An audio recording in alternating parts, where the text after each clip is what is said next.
that we're describing relating to people in such a way that we're really coming to know the foundational stories that serve as the basis for the way that they view life. And then the challenge is that can be quite an investment in the lives of others. That we're talking about getting to know people in such a way, on such a level, that we're willing to sit and listen to them tell, in a sense, the story, the perspective of their life in such a way that we have the relationship with them to be able to challenge that at some point. And I was working with I work in that church there in Denton. I was talking with one of the guys recently, and again, my intention isn't to offend anyone for whatever methods that you've used in evangelism, but he was going to a Spanish-speaking context, another colleague in the church, and he wanted to be able to be a help to those folks. They were going to do some humanitarian aid work, was their goal. But in the process, he didn't know any Spanish. He knew a couple words, hola, and, ¿cómo estás, or whatever, how are you, and hi. But he said, hey, all I need to do is I just need to be able to learn enough Spanish in the next couple months before my trip. It's about 2.5, 3 months away. Just to be able to communicate the basic gospel message. That's really all I want to be able to do. And, for me as a person who had invested lots of time in overseas situations learning languages, I found it challenging to be able to begin to explain to him what kind of level of communication he was actually talking about doing or being involved in, being invested in, to really get to know the lives of people and to be able to use the language in such a way that he could really communicate effectively in that situation. And in his mind, he thought, well, if I could just get a brief tract of information, I could maybe memorize it or sort of get the gist of what it's saying, then maybe I could share the gospel effectively with those folks.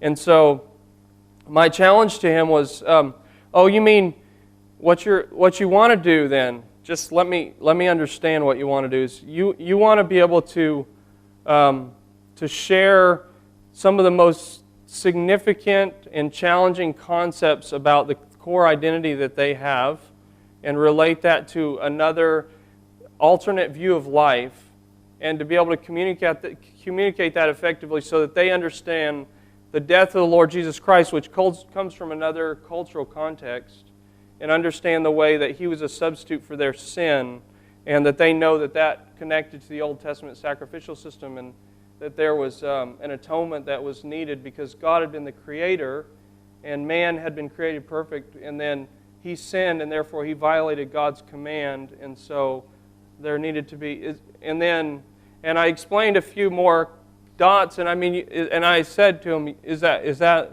what you're trying to accomplish? And it dawned on him.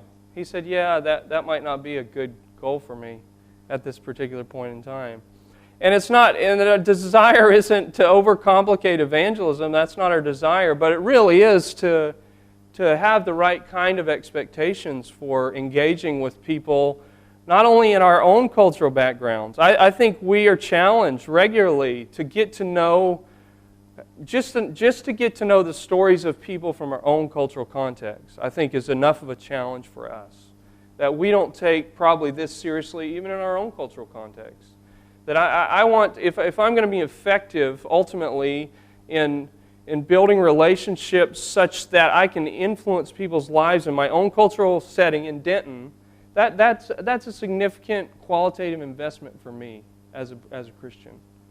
Let alone if there are people with whom I have opportunity to relate that are going to bring when they see a scene of life, they're going to bring a whole nother set of reference points to that scene. They're going to interpret that scene of life differently. They have a whole nother story, a cultural story that helps to explain the meaning of life for them. And when they tell that cultural story, that cultural story that they're telling creates a different identity for them than the one that I would reference. And therefore, because they have a different identity, that they have a different set of convictions about what is good and what is not good.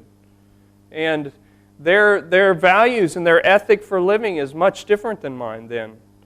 And therefore, the kinds of behavior that I see manifest on the surface in morals and actions, they don't mean the same thing when that group of people lives those out practically as they would when I live them out practically.